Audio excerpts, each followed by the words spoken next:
Welcome to Lab Life with the Air Force Research Laboratory. Hi, I'm Michelle. And I'm Kenneth. Hello, folks. Today we are joined by Ms. Anissa Lumpkin to discuss AFRL's Small Business Innovation Research and Small Business Technology Transfer Programs, the Historically Black College and Universities Initiative, and Jamie Foxx's classic film, Stealth. In 3, 2, 1. Anissa, welcome to the podcast. Thanks, Michelle. I'm glad to be here. Yeah. Thanks.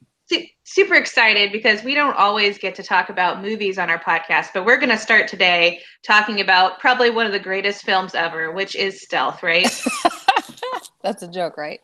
So I've never actually watched it, but I've read a few Rotten Tomatoes reviews. Yeah, so Stealth was fun in terms of I actually have a connection to the movie. And so really, really early on in my career, there was a movie with Jamie Foxx and Jessica Biel and Josh Lucas, really hot actors at the time. And so they did a movie based on the Joint Unmanned Combat Air System program that I worked on. It was a joint program with the Army, Navy, and Air Force. And even Jamie Foxx even came out to see the aircraft. But really, Stealth is a movie about a UCAV that actually goes amok. I mean, it goes crazy. It starts taking over and takes over the whole world. And just it was the concept was good. Just maybe the execution wasn't all that great. But everyone in our team, it was really exciting because everyone in our team went to see the movie, and so they got a few things right. So one of the things that I worked on was the neural network that they had that they kind of featured in the film. And it actually was something that we really worked on in terms of our standard aperture radar and how all of that came together, that common operating system. And so it was really cool to see some of the work that we did come to life. It's just that I don't think that our Air Force UCAVs are going to go and Navy UCAVs are going to go and take over the world. We don't have to worry about that. That's a good thing. That's just fun. I mean, we have a lot of people in the lab that write science fiction on the side because a lot of science fiction or these imaginative storylines. I mean, they come from smart people that are working on futuristic far stuff. So it's kind of cool that they saw what you're doing. They're like, oh yeah, the general public will think this is like crazy. I mean, not the things going rogue, but just the technology itself. That's kind of cool, Yeah, I always like to see how Hollywood's take on, especially military and technology and their take on it, right? They can always make it look a lot cooler than sometimes in what we're doing. I was just thinking, you said making it look cooler. We did Communication Shop had a animation of a technology initiative for 2030, and we had some CGI on there, and we released it, and then Twitter was telling us we were ripping off Stealth from some of the animated planes over desert areas. It was a lot of fun. So, but I understand what it's like to be ripped now, just the way that I think that Stealth was ripped, according to the reviews that I've now read about it. Did I hear right that Jamie Foxx visited? Did you get a chance to meet him? I've always heard that he really takes his role seriously. So it was really neat to see him come and see the aircraft and kind of talk to everybody that's working on new advanced concept at the time. And so it was demonstrated the first unmanned stealth bomber. So that was pretty cool. Having him come out and see us at Edwards Air Force Base was really a neat concept. The funny thing is, when we talk about Hollywood version versus real technology, is when you talk about an unmanned air vehicle, it doesn't have a cockpit. But, in the Hollywood version, they have a cockpit because I don't want to do any spoilers, but, there was a reason for needing to for that air vehicle to have a cockpit so that they could save the world. But Well, you heard it here first, listeners. You have homework to do. Watch Stealth and get back to us in the comments. We want to know what you think. Because this is, again, a film I've never seen, but now that we have a hook here, could be the next big thing again, a resurgence. We are in quarantine, so if you don't have anything else left to watch, check out Stealth. Yeah. I mean, and 12% on Rotten Tomatoes, and it's from 2005, action thriller. I think Ken was probably in kindergarten, something like that. Maybe second or third grade. Whoa. Yeah, A little closer. a little closer. Okay.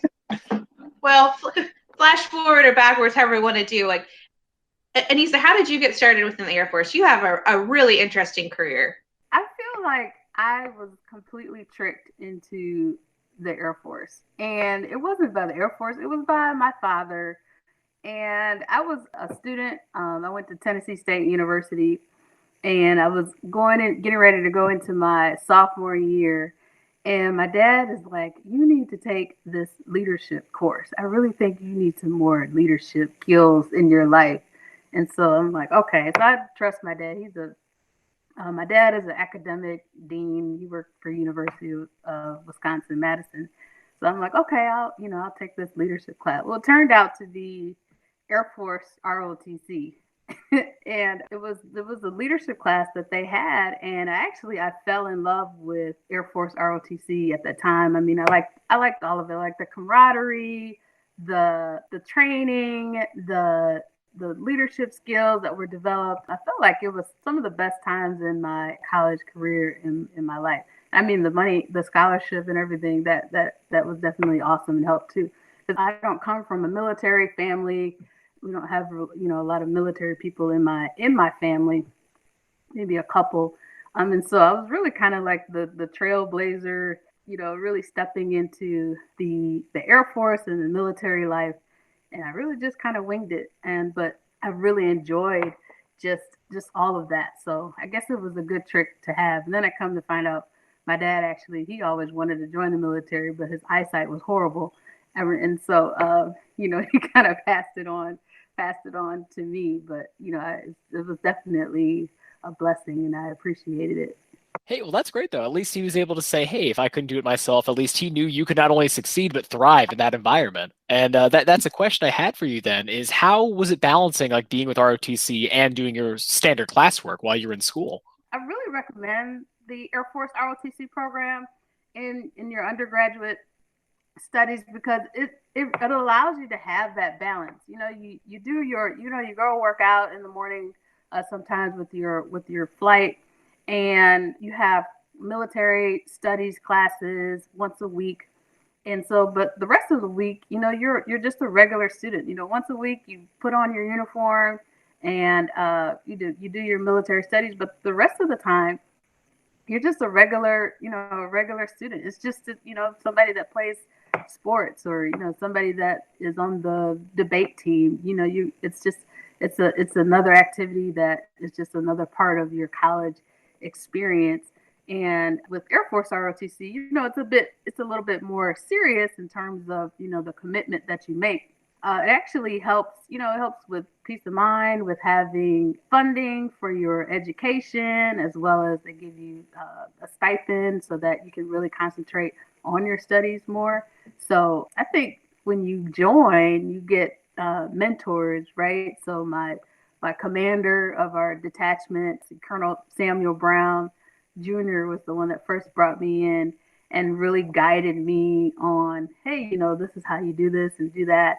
And, they let you learn and make mistakes along the way, understanding I'm still a college student. I don't know anything about this military life. At the time, I didn't even know what the different aircraft were that the Air Force was working on. So just brand new to it, but just really good mentors and flight commanders, and the camaraderie with the other students. My detachment was unique in that it actually is at an HBCU, but the other universities in the surrounding areas students would come to our detachment. So we had students like from Vanderbilt University, Tennessee Tech, Belmont University, and Nashville, Tennessee, that all came together as we're all training to become officers in the United States Air Force. So that was a unique experience at that particular detachment. So it was good.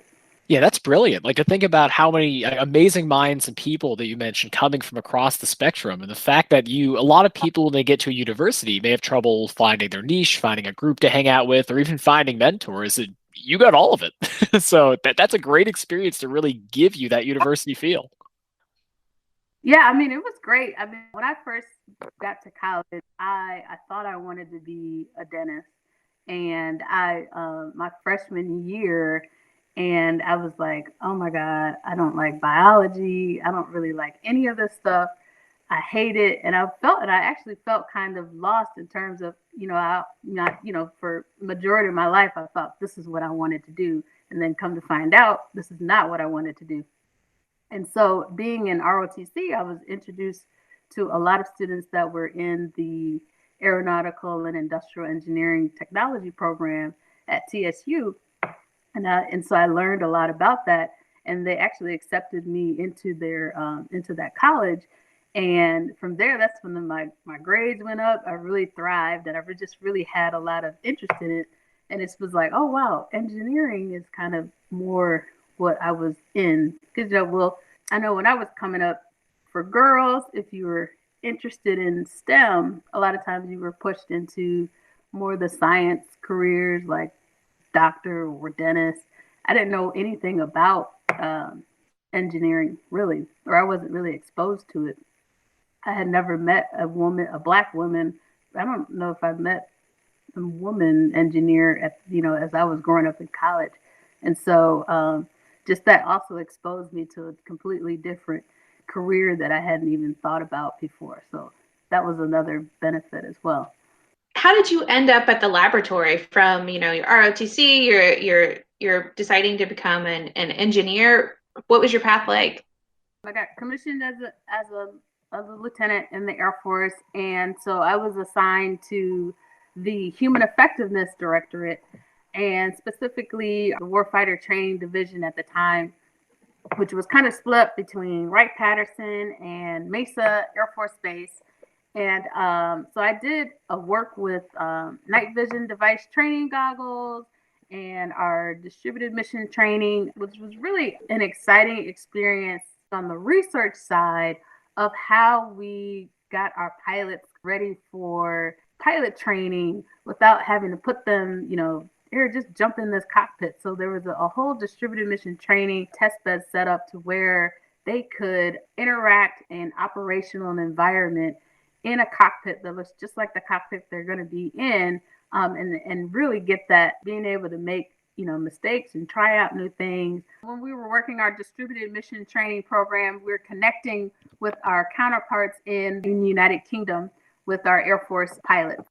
So that was all really neat. And night vision device training goggles. So they're training goggles on just like the goggles that they would wear on a normal mission, but they could use these as in the training environment. So all of that was really new, bringing in pilots across the Air Force to come in and test the various training on all of the training beds with F-16s. And so all of that was really neat. Actually crossed paths with General Pringle, our current airfoil commander at the time, because she was one of the division chiefs or branch chiefs at the time for the Warfighter Training Division. So that's kind of neat to see her now, commanding the Air Force Research Laboratory, coming back to the lab, because I know she had a lot of experience in terms of, our whole S&T community and how that works. So you just shared a bit of your active duty role. When I met you, actually, you were a civilian. You're our legislative liaison. That's a totally different role than studying what you would have expected studying engineering or working in the Human Effectiveness Directorate. What does a legislative liaison do? So a legislative liaison is basically the person that is that connection to our members of Congress, or state legislators in our area, and ensuring that we are at the forefront of the congressional interest items that may come about with Congress or anything that's going on in our legislation that's connected to the Air Force Research Laboratory.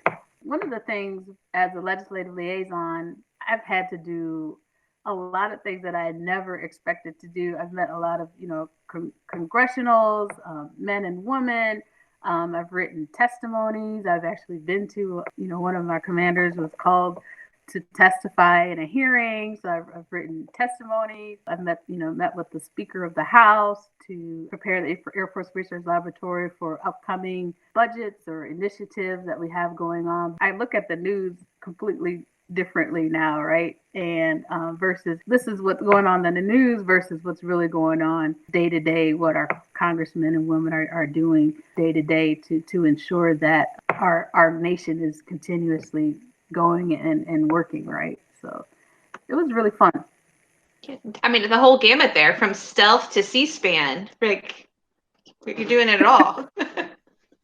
Yeah, I think I probably may have been in the background on C-SPAN at one point. Like, wow, I can see the other side of the people and the staff in the background, making sure that their bosses look good. I've taken selfies, on the patio of the Speaker of the House's patio deck, and ridden on Capitol Hill, ridden in the tunnels and the secret tunnels and walkways that they have there. So all of that was just really exciting experience to be able to experience our democracy and just seeing how our bureaucratic system, how it works, and the things that make it challenging.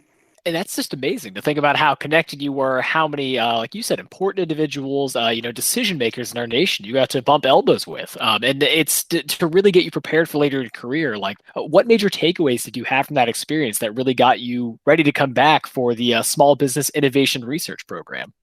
For Air Force Superintendent and the connection to legislative liaison, they really are connected, because it comes down to we're service-led organization. And so with members of Congress, those are the folks that are signing our checkbooks and our programs and making decisions at the top level for our programs. And so getting a chance to see on the flip side, moving into small business, is then now I'm serving, small businesses across the nation for this $800 million plus program that invests in small businesses to do research and development and innovative project ideas to meet some of our Air Force needs. So that's one of the things that I love about SBIR. I worked in SBIR before a long time ago, and our director, Bill Harrison, he convinced me to come back and take over the Air Force Research Laboratories. This is a really exciting program. We're the first ones to do a lot of really innovative acquisition. I'm one of the first people that moved off. I still work for the Air Force, but my office is off base. So that is really different and interesting. But I love it because I'm able to really connect with small businesses outside of the gate when they need it the most, and demonstrated things like credit card swipes in order to get small businesses on contract quickly, contracting sprints, and then just continuing to help and assist small businesses and universities to participate in this program. We now have our open topics to where anybody with an innovative idea to meet Air Force needs can submit their proposal.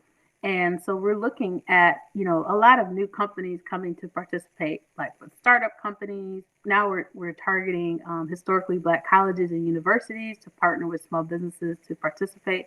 So there's just a lot that is going on in the program. AFWorks is another organization that's participating in the program.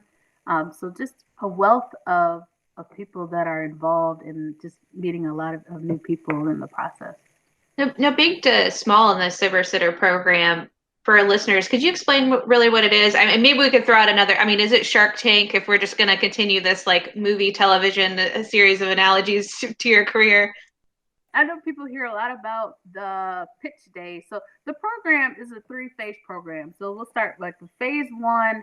Phase one, you submit a proposal to one of our open topics, and our open topics have focus areas that are tied to Air Force needs. And so we will say in our solicitation, hey, these are some areas that the Air Force is looking on that we need help with from our industrial base.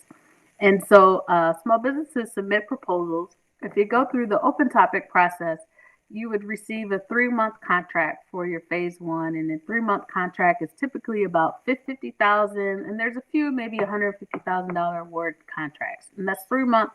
And we're looking for some of that research demonstration as well as customer discovery in the Air Force, aligning you to some of our programs of record, and to ensure that we're kind of getting you in the direction of transitioning to one of our programs of record. And then from there, we will invite you to submit a proposal for phase 2. And phase 2 is that technology demonstration phase. We're really transitioning your technology into one of our programs of record. It's typically about a $750,000 award. There's also direct to phase 2 awards, and that's if you've demonstrated that you already have a customer in the Air Force that's vying for your technology, you're past that first phase. Direct to phase 2s are a higher award limit. And then phase 3 is really our key success story. That's where a program is putting non-SBIR funds onto your contract or with the small business. And they're saying that, hey, this is where we're really showing transition and really connecting to the Air Force programs of record. One of the things that I would say is that with the Air Force SBIR Sitter program and with STTR is when a small business partners with a university or research institution to make that partnership succinct. I'm glad you touched on that, because something you'd mentioned beforehand was the program you're running with historically Black colleges and universities. So the HBCU program you've been running, when did that start? And can you kind of talk about its importance with the SBIR and STTR programs? Yeah, so one of the things I mentioned was that I'm a graduate of a historically Black college and university, Tennessee State, go Tigers. And so last year, David Shahady, who's the director of the Air Force SBIR Sitter program, and he also had an experience with an HBCU. So we were talking about how when he and I, when we looked at the data on the participation level for HBCUs, is we found that we weren't getting proposals from HBCUs into the program. And so we did a lot of research and really did our homework to find out, hey, what are some barriers that are keeping HBCUs from participating in the Air Force STTR program? And so one of the things with the HBCU Outreach Initiative and Air Force STTR is to increase participation in Air Force research funding. There's a lot of programs where you do outreach to HBCUs. We're also doing outreach to the Appalachian communities of universities as well. And one of the things you find is, how do we reduce those barriers to entry, and how do we increase awareness of the Air Force STTR program? Once I went out and we did our first kickoff event in April about the Air Force STTR program, we started to get proposals in. It's just a matter of getting that awareness, increasing that awareness to the community, and also helping along the way. So making sure that we are providing all of the resources that are needed. It's not anything different that we would provide other universities. It's just that awareness and those resources that are available, and reducing those barriers to entry. So the whole goal is to increase HBCU participation in the STTR program. We've already seen increase in proposals, and then we have a solicitation coming up that opens up here. And so those are our 20.3C solicitation. We have 3 solicitations a year. My goal for the program is that participation increases, and it gets to the point where it's just something that is a part of their research portfolio every year. Every university has their roadmap. How are they going to align their research portfolio? And so I would just hope that the Air Force is a part of that. One thing that I want to stress is it's not that HBCUs need the Air Force. It's the Air Force. We need innovative ideas from everywhere. And we don't want to miss out, because we're talking about our national defense here, and HBCUs, Appalachian universities are an integral part of our national research and development strategy. And so we need them to come with their innovative ideas to help us, at the end of the day, fight the good fight. So it's really important. And that's, I mean, super inspiring. I think that you are finding the best minds from around the nation, really pooling from those thought pools, whether they're engineers, whether they are going to be some of the next future leaders or shakers of the Air Force. I mean, you're giving them the resources, or at least making that connection to help you. So since this has started, since you've seen some successes, what feedback have you gotten from HBCUs during this program? Have they been very appreciative of the efforts here? Have you really gotten some great ideas from them? We're starting to do really focused training webinars where we bring in maybe four organizations at a time, and also partnering with their regional procurement technical assistance centers and their sponsored research centers in their university communities.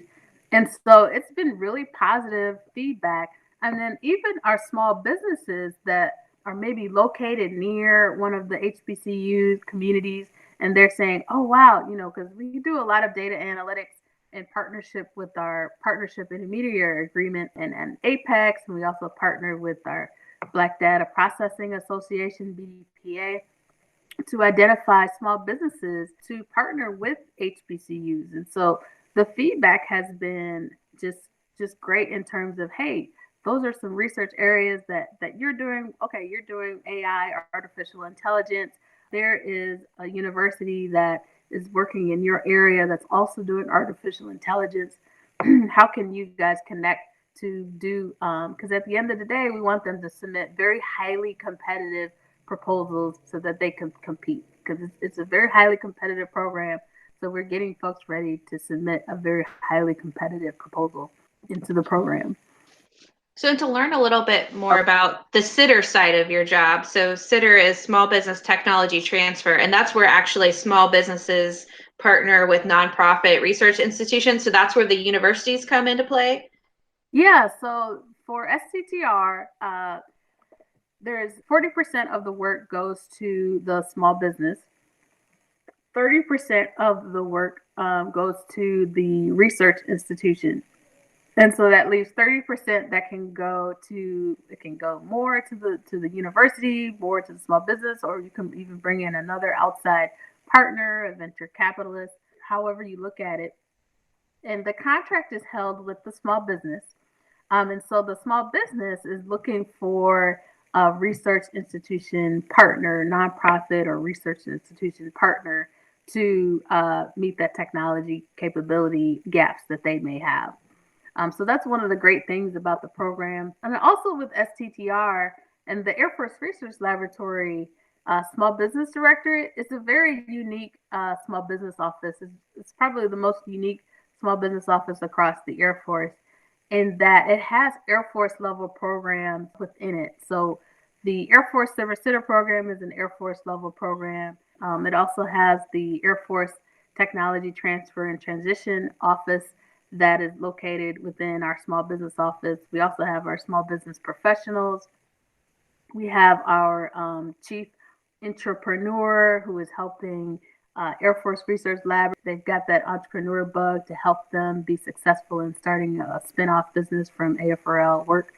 When you get involved in STTR or SBIR, you have the opportunity to get exposed and resources from all of the programs within our directorate. Our technology transfer program, they don't provide funding. However, you have access to our technology laboratories within the Air Force Research Laboratory. That is monumental in terms of what you're able to access, and whether you need to test out your UAVs in one of our wind tunnels. That's something that our technology transfer program can assist with, or maybe the Air Force have something that the Air Force could test in one of your laboratories. So there's a lot that's available for, work with a lot of engineers and researchers, and just finding out a lot of the different things that they can do with what they're doing every day, just to maximize that and make it better. So. Sure. So not necessarily like the examples that you give of like testing in a wind tunnel, you probably can't even totally put a price on access to some of these like really unique facilities to make these small businesses help themselves and also help the Air Force, fulfill a need. So even if there's not dollars associated, there's just really unique opportunity that doesn't exist elsewhere. Right, right. And tied with that, so we've had a very amazing look at the incredible career you have, and really talking about the SBIR and STTR programs. Do you have a success story to kind of highlight how amazing it is not only to work with them, but something you may have seen go through during your time here with the programs? So I think I have a couple, and one of them is really the partnership I've seen is really kind of getting started, but like with on the HBCU side, I've seen where Tennessee State has already partnered with other small businesses like Juxtopia, for example. The founder is Dr. Jayfus Doswell, and they've already gotten some highly competitive proposals that they've put into our SBIR and STTR Department of Defense proposals. And so I'm excited to see where that goes. Also, when I first moved off base and I was working at the Wright Brothers Institute's 444 office in downtown Dayton, I met up with a guy. His name is Nick Ripplinger, and he is the CEO of Battlesite Technologies. He's a veteran as well. And so one of the things that kind of a spinoff from the work that his partner was doing in our research laboratory was kind of a chemiluminescence writing instrument. So it enhances communication in low light and no light conditions so that you're able to see invisible markings on various people. So it's almost like you could, if you took a highlighter and you're out, let's say you're out on operational mission and you have one of your troops is down, but you need to be able to mark them so that they come and get rescued later. And so him and his partner came up with these pens that actually marked, but the enemy can't see them. But if you have a special visual ray, then you're able to see them as well. And so Nick had this really great technology. I mean, that sounds like that's something that the Air Force absolutely needs, right? So I was able to connect him to one of the more veteran companies that small businesses that participate in the SBIR and STTR program. They're very familiar with the program and how it works. And to get him connected with one of those small businesses. And so they partnered and brought Battlesite onto their existing SBIR contract to get that technology as fast as possible. And then from there, Battlesite went on to submit their own proposal into our first Air Force Pitch Day competition for a SBIR technology. And, it was in New York City, great event. Dr. Roper, the brainchild of, hey, this is something that we really need to do. We need to shake up our Air Force acquisitions. And so why not better than using the Air Force SBIR STTR program and investing in small businesses who say, hey, it's so hard to work with the Air Force because it takes so long to get on contract. I don't ever get my money. I always got to get a bridge loan. And so at that competition, and Nick went in and he briefed his technology and came out, and 15 minutes later, he received his first phase 1 pitch, phase 1 contract award from, a pitch. And, it was like, okay, and now we're going to swipe our credit card in your square and you're going to get your first payment, 15 minutes later. And so that demonstrated, that's not something that we do with every single SBIR STTR contract. However, we are able to really streamline the contracting process. Kim Yoder and Sarah French in our Center of Excellence are leading the charge in terms of getting small businesses on contract faster. I remember being in the hallway when all of this activity was happening and we were kind of taking a break, and I heard one of the small businesses on the phone, they saw the press release like, oh, hey, we just won a phase 1 contract award, because you sign your contract, the day of. And their banker called and said, hey, I heard you got a Air Force contract. Are you ready to go ahead and set up get that loan, that bridge loan set up? And they're like, I already got paid. I don't even need to take out a loan. So, just those things when you really are innovative in your approach to acquisitions, there's so much that we can do. And I've loved seeing, Nick go from, hey, this is something that the Air Force needs, into where we can finally get it to where we can get those technologies to help our warfighters, a lot more quickly. So it's a win for everyone. So if you guys haven't heard the podcast, listeners, we do. That's one of our earlier podcasts, and what a not only deserving of what the partnership he has with us, but just what inspiring speakers. So to hear his full story from your perspective, to see what it was like on our side is great.